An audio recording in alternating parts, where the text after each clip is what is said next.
Sugar is found in just about everything. And this week I have on the show Brad Woodgate. He is the CEO and founder of Joyburst and the No Sugar Company. And he is on a mission to educate people and create products that eliminate refined sugars.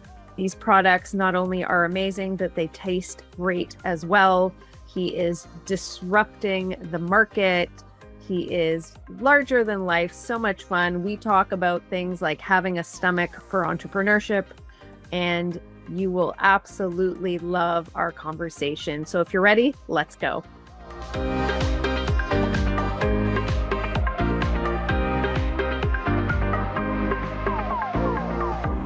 Hi, everyone. I am so thrilled to welcome the CEO and founder of Joyburst and the No Sugar Company, Brad Woodgate, to the Maverick Makers podcast this week.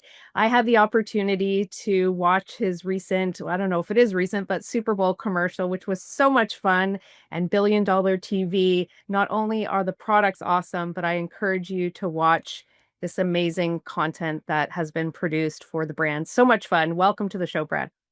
Hey, how you doing? Thanks for having me. Yeah, of course. So the first question I always ask my guests is, what comes to your mind when you hear the word Maverick, and what kinds of people, or maybe there are specific people in your life who you identify with the word Maverick?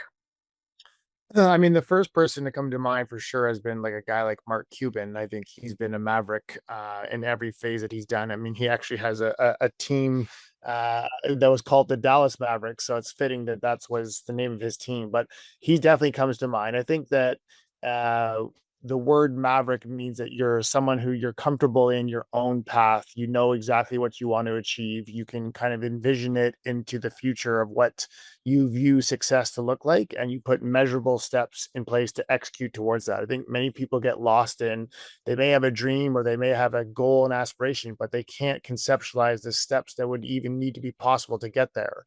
And it's really a building process. Like, you may seem so far off at the beginning when you start, but if you can envision like steps that lead into bigger and bigger platforms, you can eventually, in my opinion, achieve anything you put your mind to. And so I've been able to kind of follow that process for the last 25 years, and obviously it's helped me out. And whether I'm considered a maverick or not, at the end of the day, I think it's just kind of blazing your own path and putting measurable things against it so that you can achieve your goals. Love it. Love Mark Cuban. Love the measurable steps. I think people forget about that. They think about, they look at such a big goal and they don't realize that it is the tiny steps. I think we get lost in that. So For that's really sure. nice. Yeah, you gotta break it down so that your brain can actually understand it and that you can actually feel like it's not too daunting of a task. I mean, that applies for kind of everybody in life, but no matter how big the goal is or how small it is, you just kind of figure out how to get there step by step. Absolutely. So you spent over 20 years shaking up the health and food industry. What first sparked your passion for wellness and entrepreneurship? So it's actually been 25 years. I started in 2000. I've always been like sports oriented. I played baseball, then I went to basketball. Whenever I had dreams of sports, I always wanted to do it at a professional level. Like, my goals have always been to achieve it at the highest level I possibly can. So with that, in terms of sports, comes a lot of areas of fitness and well being. So that kind of developed my passion for the health and fitness space. I also am very entrepreneurial. My dad's an entrepreneur. He's had his own business for 40 years. My grandfathers had their own businesses. So I think entrepreneurship ran in the family. But to me also, I kind of conceptualized like, I wanted to be in an industry of wealth and fitness that I could see, global growth. And what I mean by that is, you can start, a yoga studio, you can start a gym, you can do, but I wanted to start something that had the opportunity to be global. Like, that intrigued me, that interested me, that got me up in the morning. I wanted to find areas of health and fitness that I thought were scalable and had high margins and high valuations, because that also fit some of the things I wanted to achieve personally. So my interest in that came from an early on of health and fitness was the path I wanted to create, but I also wanted to make sure it hit the checkpoints of, globalness, large valuations, being able to make a difference. And then, as I said, my family's been entrepreneurial. I'd probably say it has to run in my blood somewhere. The DNA, you can't get rid of it. Absolutely. It could be a great benefit or a great curse, depends on the day. So what do your grandfather, if he's still alive, and your father say? Or what do they say do they have any advice, or what do they say when they're like, wow? Yeah, my dad has been a huge mentor to me for sure. Because a lot of the things that I faced early on, between legal things and between growth opportunities and between managing cash flow and all those things, like you don't learn that in school, that's for sure. So I was able to draw on his advice on many different things in the earlier stage. I think to some degree, it's come a bit full circle because our success or the success of the business has exceeded even my dad's expectation and what he's been able to go through. So some of the things that now I'm experiencing, I'm able to actually help and help him, which has been really cool for us. But yeah, I my grandfathers unfortunately are no longer with us, but when they were, even asking questions, in terms of just what is the key things to being an entrepreneur. And I was always kind of instilled in me that product come from people. It's not the other way around. So investing in your people, investing in people that can help grow your businesses. People are the ones that make companies go round. And so I've always took that team atmosphere of sports and try to incorporate it into a team atmosphere of business. It's very, to be honest with you, it's really, really challenging. It's gotten more challenging than I first started, with people wanting different flexibilities of working from home and that developing a culture and stuff, and all those things have become much more difficult. But ultimately, like, a team environment is something I've always kind of felt like I thrive in, and that's kind of how it came to be. Amazing. I love it. What do you think your biggest Maverick move to date has been? You know, I have my fair share of problems, and I have my fair share of successes. I think that when we got the company off the ground, and this was back in 2003, after 3 years of just paying to work, like paying to be an entrepreneur, using our savings to be an entrepreneur, convincing that GNC buyer at 5 a.m. when we scared her at her office, knowing that she was going to be there at 5 a.m. and get 5 minutes of her time to convince her to take us on. That was probably our biggest Maverick move, because that is what has made all this possible. If I didn't have the courage at that time to do such a move that had such risk with it, and stay there at 5 a.m. and get 5 minutes of her time, who had had declined my invitation on 17 previous experiences, that move would have never led to all the benefits that we've had today. So the Mavericks move in terms of like doing things with, whether it be like Vanilla Ice, as you mentioned, or $1 billion showdown, or um, writing a book, or having three businesses, currently, like, those are all, things I'm very proud of, but none of them would have been possible if that move, you know, 22 years ago at 5 a.m. with no contact, with no real money, with no real establishment. That to me was a pretty Maverick move. Absolutely. What did that person say to you when they were like, who is this person? It was actually dark outside, so it was like 5 a.m. It was not light, and she was just, I still am friendly with her now. She's since retired, and I always credit her with giving us our first chance. Her name is Christina Rego. But she was startled. Like, she was like, "Who are you? And like, what are you doing here?" And it was just like, "I'm Brad. I've been emailing you. You declined, obviously, this product that we're pitching. I knew that you came in early. I just need 5 minutes of your time because I really, really believe strongly that this is." And she listened to us, and she eventually gave us 5 stores on the other side of the country, like in British Columbia, to deem successful. And we made those 5 stores successful, and then went national in GNC in 220 stores. And that was like the building blocks for where we are today. Oh, I love it. And she didn't call security, so you did it. Amazing. Yeah. Yeah. I don't know if that'd be possible today. Maybe she would be calling security. What do you think that early experience teach you about scaling, and what would you do differently now? I think the early experience taught to me that, like, we felt that the product had a chance because found out the inner workings of GNC. The inner workings of GNC is that they had a commission structure. And so the people who are being paid minimum wage, like the store employees as well as the manager, they get really incentivized to sell products that had higher commissions on them. And so we learned that cheat code, so to speak, internally before we made this presentation. So we knew if we got in the door, then we would support it with the commission, and that gave us the scale to be successful in those 5 to the 220. And then we went to 5,000 GNC stores in the US, and we kept taking that scale.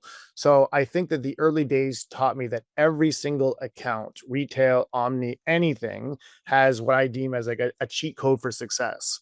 Whether that's demos in an account, whether that's a commission in an account, whether that's the ability to talk to the managers on a frequent basis, whatever it is, every single account a rollback has a cheat code, and it's about identifying what those are and then executing on them. And people just get stuck that, like, how am I going to sell with no budget? There's always a way. Like, there's trade spend that can be done. There's always a way to scale. So those early stages of understanding how that account at that time, that process doesn't exist anymore, but understanding that finding a small nugget that could be potentially scalable and that every account has one was the biggest thing that we learned. Totally interesting. That's amazing. And you've gone all in about eliminating added sugar. What is your mission and what do people still misunderstand about it? So it's actually, we're all in not only added sugar, like our definition of the no sugar company is that there can be no sugar, period, added or not. It can't exceed a half a gram of sugar because that allows us to put it as 0 grams by law in US and Canada. And we also, on top of that, have to use under the no sugar company natural sweeteners, whether that's allulose, stevia, monk fruit, erythritol. There's a whole list of natural. So it's a very, very tight, small box that we're able to play in to make products like cereal or protein bars or gummies or things taste great naturally. It's very, very challenging. So our mission is to bring the products or food or beverages to the market that people only thought was possible with the use of significant amounts of refined sugar, and to change that way of thinking that it can be done without it. It will cost more, but ultimately it's possible. And so with commoditization of anything, natural sweeteners, prices will go down. More companies getting on board, which they have, will make prices go down. And overall, I think that the health system and the food chain of the world can be better by just doing it that way. We're addicted as human beings to refined sugar. Like, that's the bottom line. We're addicted to it. Have you ever noticed, like, I had kids, when we would give kids, like, puree when they were like, months old, or they loved it. They thought it was like a blizzard at Dairy Queen. And then slowly but surely, as they get introduced to sugar, whether that's at a birthday party or whether that's at just something else, that forms the addiction. And what I'm trying to say is it's a taught addiction. It's not something that you just were born saying, I'm going to be addicted to refined sugar. It's just in everything that we possibly eat, consume, drink, that you just form the addiction without even knowing. And so I'm trying to break that. I'm trying to break that psychology. I'm trying to offer products at all ages, with naturally sweetened products that can, stand the test of time and taste great. Wow, amazing. How do you educate people about the fact that sugar is so bad for you? Like, even in my own household, it is a struggle. Like, it really is. It's funny because we were in Europe this past summer, and I find, and you tell me what you think, but I find that North America has such a, I guess, a sugar first, Addiction. It's an an addiction. addiction. Exactly. Yeah, yeah. I mean, it is really challenging because not only that, we're going against, I've done songs that's called Sugar's Toxic, and those songs deal with have lyrics in them that talks, big companies which have a lot to lose by sugar not being popular, are lobbying for that sugar continuing to be the most used, ingredient in the world. So it's really, really difficult because even when you do a great education campaign, you're fighting massive, massive corporations who have an incentive interest to not make that happen. So it's not just about educating, it's about, like, fighting off multi-billion-dollar corporations. And that becomes daunting. So we I think 4 years ago or 3 years ago, we actually lobbied and lobbied and lobbied and got our own no sugar day, which is every year. I think on October the 3rd, we have our own no sugar day. It's been nationally recognized by the Archives Institute. So that in itself, every day we celebrate, this is going to be a no sugar day. Like, that's starting blocks. The fact that or our companies come around 4 years ago to get its own no sugar day shows how far back we are as a society, that is something that we're even able to lobby and get now. Like, that's something that should have been, there's a ton of donut days and cookie days and sugary days like that. To have that should have been done 30 years ago. So it is about educating. It is about getting platforms. It is about proving people wrong. The biggest concern that people have is if it doesn't have sugar, it's not going to taste great. So that's why we do so many demos to show people like it can actually taste the same or better. It just takes a little bit more work and a little bit more cost. But at the end of the day, it can match it. So it is about, like you said, educating everywhere you can and not being intimidated by the larger corporations that want to go in the opposite direction. Mm. I can't believe it that there's like this is how long it's taken. No sugar day. And the thing Yeah. is that's crazy as well is that people don't realize that just about everything has sugar. So even though, you really have to be mindful and you really have to look at labels Oh and yeah. know what you're putting in your mouth and know, people just take it for granted. Sugars and everything. I mean, people would not know, but like even a slice of bread, 4 grams of sugar. You never think in bread there's sugar. There is. It's everywhere. Crazy. But let's talk about Brad the Performer because I'm very intrigued by Brad the Performer. You you launched, this amazing Super Bowl commercial with Vanilla Ice, and then you have Billion Dollar TV. So how did that all come to be? Like, tell me about it. I definitely like to have bucket lists, and I still have a long list of bucket list things that I would love to do. Doing a Super Bowl commercial was a bucket list for me. In my earlier days, I tried to do things in TV shows, and that's a very challenging competitive field. So I figured, hey, if I can get myself in my own commercial, that's probably a better path. So I worked towards that. But I've always had an interest in doing something like that. I am by far the worst singer in the world. Like I'm dead last. But the fact that I'm on stage on a monthly basis with Vanilla Ice and we have our own like song is like something to me I'm proud of, and the fact that it's so crazy to think that that can be done and with a former number one artist in the world is just like mind-boggling to me. But those are the type of things that kind of excite me, to do things differently. And to me, it's always it's serving some bucket list personal items for me, but it's also, it's been one heck of a benefit to our businesses. Like the thinking out of the box of marketing, of being up on stage, having a song called Joyburst, having a song called Sugar's Toxic, having a reality show where our product were integrated throughout, the Super Bowl commercial, like all of these things have had such huge impacts to our businesses that it's the proof's in the pudding. But on a personal level, I just honestly I get a kick out of doing things like that and kind of like testing myself. Like my family thinks I'm nuts. My most of the people in the office, they hear about things on LinkedIn, they think I'm nuts. I probably am half nuts, but it's just those are the things that kind of, it just keeps things, more grounded and fun, and I enjoy doing them. I love it, and it's Mm. relatable, and life's too short, and I think that's, Yeah. why not? Who cares? Yeah. Why not? Exactly. Fantastic. I absolutely love it. How did you even so back to you were mentioning the small steps of like a big goal. So how did you even I don't know if it was manifest or how did you get to Vanilla Ice? Like how did that even and this TV show, how did that even happen? So, I did a reality show. Sorry, my bad. I did the Super Bowl commercial because Costco said that to us that not even though all the success we've had at No Sugar, they didn't believe a new company called Joyburst was going to make in the energy drink, and so they kept saying no.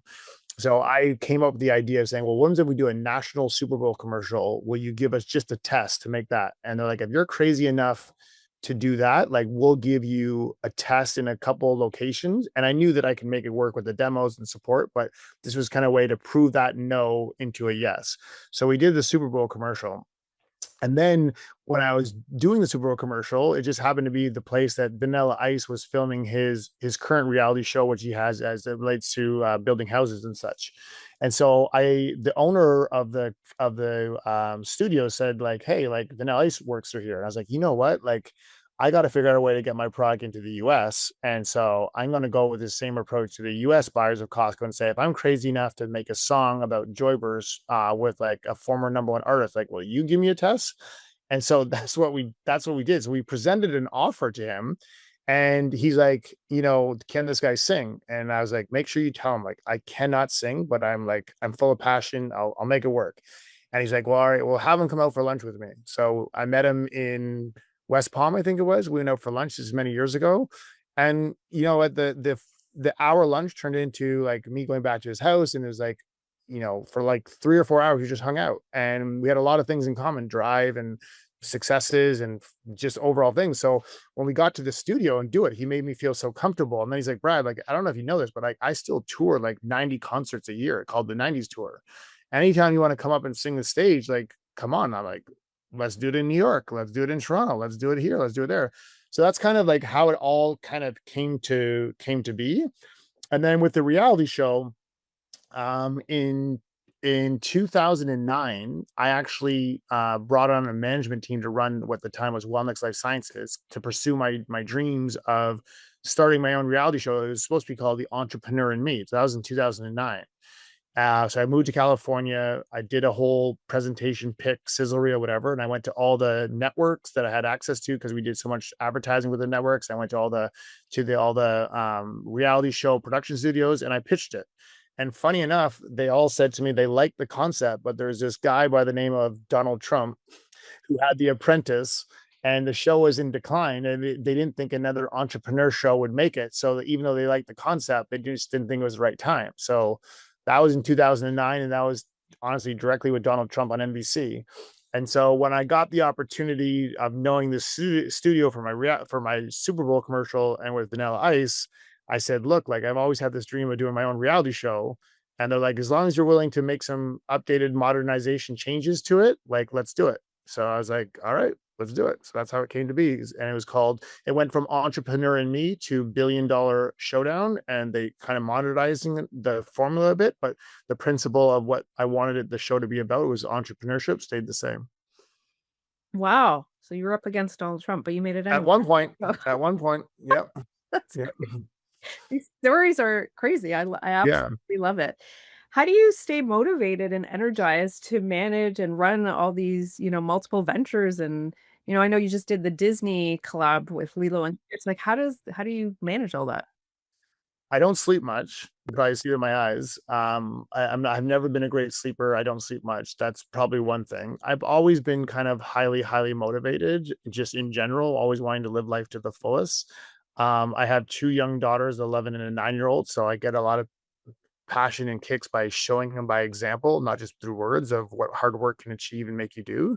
So those are a lot of theirs. And, my parents are still, alive, and I get a lot of joy and kicks by doing well and making them proud. Like even today, I'm about to, after this call, head over to one of our manufacturers to see our protein coffee being produced, which is a huge, huge launch for us. And I'm bringing my parents. Like my Oh, 79-year-old mom and dad are going to come and tour the plant and see this massive production.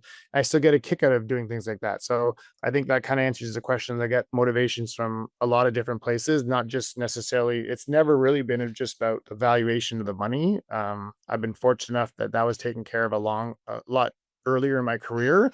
So I just do things that I want to do, and that kind of helps it. love it. Hmm. I love it, love it, love all of it.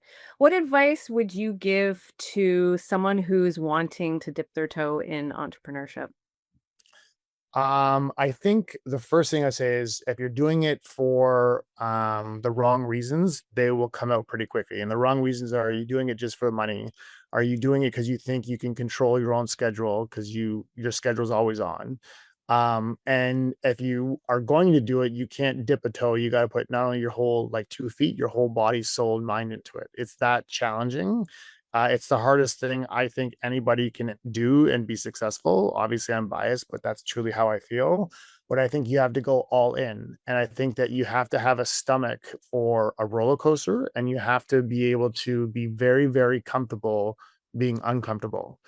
You have to be able to problem solve. Literally, I think I problem solve 99% of the time. It's always some sort of issue, someone resigning, someone being need to be hired, an opportunity comes about, a product manufacturing issue, a shipping issue. There's always an issue. There's always a problem to be solved. So you have to just be comfortable in those types of things. Some people get really, really stressed out about it. And I have my fair shares of stresses, but you just have to be all in, and you have to be comfortable doing those types of things for a long, long, long period of people forget because, LinkedIn, I just started kind of using the tool in the last year or so, but people forget, like I've been doing this for 25 years. This is not something that's an overnight success. This is a 25-year overnight success. So people forget that. Absolutely. I love it. Stomach for a roller coaster. There, that's Yeah. good way. Yeah, exactly. Are you ready for the lightning round? Let's do it. All right, amazing. Morning routine must have. Coffee.